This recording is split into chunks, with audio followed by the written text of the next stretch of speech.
Welcome to Spreaker.com. Hello, how y'all doing out there? Welcome. This episode, I'm going to talk about one of the greatest live albums I have ever heard. One of my favorite live albums ever by my favorite band ever. And coming up on 5 years since the passing of the late, great Maurice White. And Earth, Wind & Fire's Gratitude is the record. And much shout out to Perry Jones, the MC and manager, who at the time, and the late, great Charles Stephanie, and the great arrangements and productions and horns, and what I call the OG original Earth, Wind & Fire during the peaks and prime of the elements and the fire. And this album was the truth. I mean, with the introduction, and then you get to the medley of Africana and Power. This is when they were in their peaks and their primes. They just came off That's the Way of the World, which was their peak and prime album, which was the start of their prime run after Open Our Eyes in 74. 74 to 79 is when I consider Earth, Wind & Fire at the peak and prime of their illustrious great run. And the musicianship, the horns, the songwriting, the arrangements, everything was top notch and top flight. And Africana was a very powerful instrumental. And Power was in the early 70s.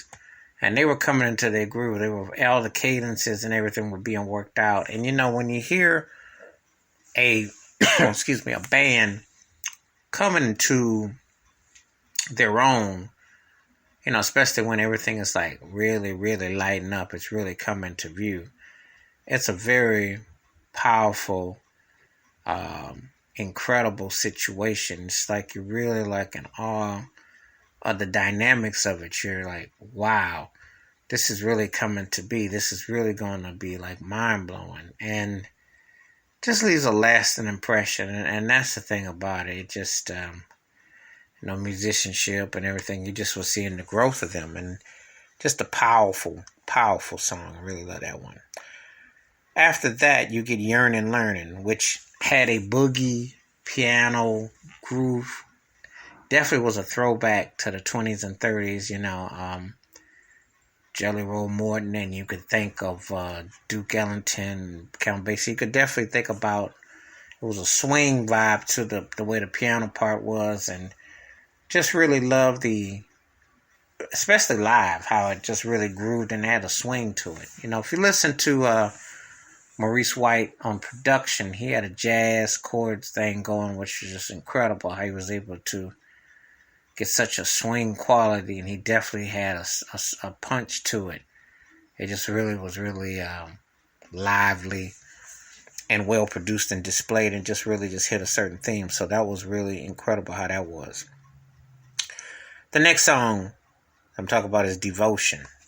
Spiritually uplifting, very powerful. Philip Bailey sounded just incredible. I mean, when you hear Devotion, you're just like, your heart races. It just has so much power, magnetism, and such incredible force. Just mind-blowing what he could do. And how it set off so much. It's just incredible. And that's just a very strong, thematic, uplifting, motivational song. Sometimes like when you're looking for a song to pick you up. And the thing about it, what I enjoyed is that despite they were in the middle of prime peak and the commercial success of everything, the spiritual element is what really drew me towards Earth, Wind & Fire. And even more so when you go back and you reflect, because you're thinking, okay, you had to do that to get to that, but you still took the time out to acknowledge the blessings and the gifts that you received and how powerful that was. So I've always thought Devotion is one of the most uplifting spiritual songs I've ever heard. And it's just compelling how that goes, and it goes without saying. The next song that I'm going to talk about is Sun Goddess, an incredible instrumental track, which was done with Ramsey Lewis. And Ramsey Lewis, Maurice White was in the Ramsey Lewis trio playing drums for the great jazz pianist. And the collaboration was really important because it really set Ramsey up. And this was like a comeback to a modernized song, because you think about Sun Goddess at the time, Earth, Wind & Fire was more the happening thing. But Ramsey Lewis was still, they had did the In Crowd together. They had crossing success, but this took on a whole different level. The instrumentation of Sun Goddess Because all you know is Pueyo, ba ba Pueyo, ba da ba da ba da ba ba Pueyo. And you just hear that going over. And that was one of the things about Maurice White. As serious as he was a student of his musicianship and his lyrical skills and writing, he had this almost whimsical nature of certain things that he would just do. And he just like real simplified rhymes, things that he would do and create. And they worked great with songs. I mean, they just took a life of their own. And it just seemed like a scat, or it might just seem like a off scat, but it complemented what he was doing. So I thought that was just another trademark of the greatness of what he did. So, when you listen to the rhythm of the track and the feel of it, you're definitely taken to a different place. And that Sun God is one of them songs. It goes on for almost 8 minutes, and you could go on for another 8 minutes, and you wouldn't care because it just has that kind of rhythm and cadence. It just really had a spiritual about it, and that was a very powerful song. So you go from Sun Goddess to the next song, which is Reasons, live. And again, Philip Bailey singing out, the lights out, the microphone. But this song's about a one-night stand that people both know, but they still go through it. And it's really a trip because not knowing it at the time, the spiritual and enlightening element of Earth, Wind, and Fire is always there. There's also the sensual and the intimate side, and there's things that you don't always pick up on, again, when you're a certain age and time and what have you. But a lot of people who were grown didn't even listen to Reasons, because Reasons was about a one-night stand. It was not a love song. But people got married to this song, and it took a life of its own. And again, it's a tribute to one of those album tracks which took a life of its own. But still, nevertheless, very compelling with the arrangements. Don Merritt with when you hear the horn parts and the groove and everything, just truly incredible how it all comes together. And it just was in unison, just very tight, and left a lasting impression. So, can't say enough about Reasons. The next cut is an abbreviated version of Sing a Message to You. It's like a church stomp and clap. Very, very earthy, very feeling, very, very soulful. Like the way it was delivered. And band was tight. Maurice White did solo thing. And it just worked out really well. It was just very strong and very heartfelt. So that one was really tight. Remember that one. Next cut was Shining Star, which became like one of their earlier anthems. And the energy of it was so amazing because they were feeding off each other at the microphone. And I want to say, was it Phil Wright? Doing the guitar parts, it just really took a life for someone and just went into another element. And Maurice White almost sounded like he was rapping, like when he did the Shining Star part, and he just did this freestyle and it was over the beats, and it was just really rhythmatic, and it was just very tight. It just was really strong. Really liked that a whole lot. The next song is New World Symphony, and it was very well orchestrated, well conceived. Just showcases the greatness when you put Maurice White with Charles Stephanie, and how all the intricacies of the arrangements and the band just sounded just like really on cue, and just took a real distinctive dynamic. It just was really amazing how it all came together. Just had a real strong flow and vibe. So that was really tight. And you just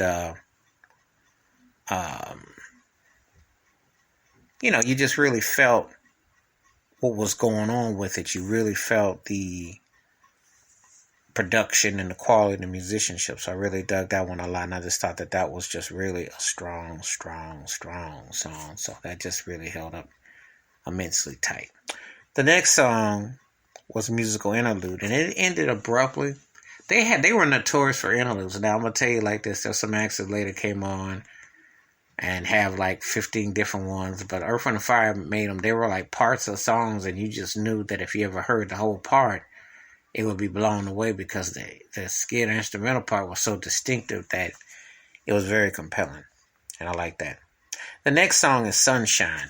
I love this song. I mean, like puts you like it has such a warmth and a feel to it.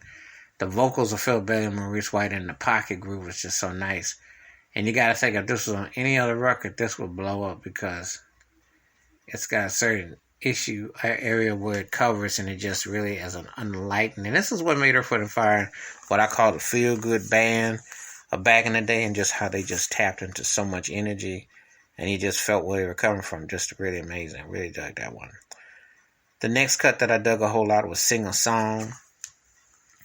The ability to have songs that complement your persona and what you are as a band, and then also it's a feel-good song. And again, they had an element about them, an attitude that the music had so much rhythm, had so much groove, so much soul, you were going to feel where it was coming from. And that's one of the things that made songs like this so compelling, because it just hit you and made you feel good. And that's what they understood. So that was compelling into itself. The next cut was Gratitude. Gratitude was a nice, heavy, horn-oriented groove cut. And it was an uplifting piece. Again, they wrote songs that, made you feel they were going to be a certain way, and they just had this uplifting and kept your spirits up, kept your mind up, kept your psyche up.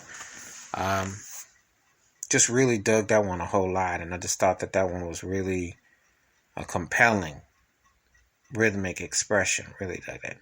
The next one is Celebrate. It's kind of like a low key, but the way they sing it is almost like a stop-start. You can't quite grasp, but it was a very interesting piece.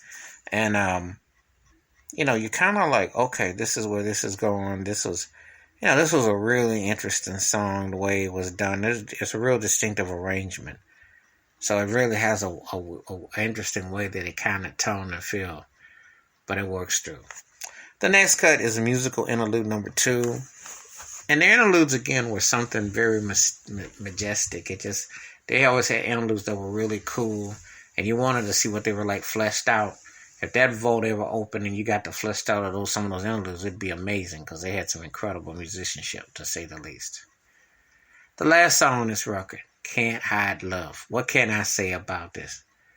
I mean, that vamp alone, that groove alone, just incredible. And just sitting there like, wow. And it just make it look so easy and so nonchalant. It just kind of shrug shoulders, and it's like, yeah, Can't Hide Love. Maurice White sounded really strong and effective. And the background vocals with Philip Bailey, and the groove was just on point.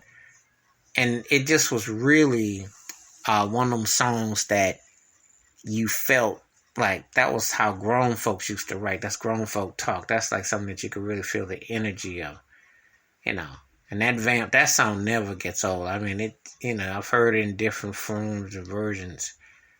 It's just amazing. And Earth, Wind & Fire always understood how to craft timeless material, whether they wrote it or not. Having the right song with the right vibe, So that was very powerful and moving.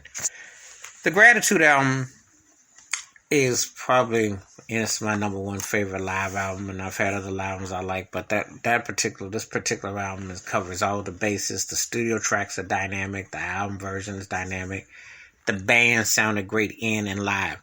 See, back in the day, we used to always say, take it to the stage, because a lot of people can fool around and do studio tricks, but can they take it to the stage? Earth, Wind & Fire could always take it to the stage, and they didn't disappoint. They put on an incredible show, and that's why they were, for me, the greatest band I've ever seen, the greatest band, period, because they just did it, and it was very distinctive with what was call and response and how things work. So, wash your hands, keep your mind clear, watch out for another, and please feel free to tell me if you have the Gratitude album, and if you don't, check it out.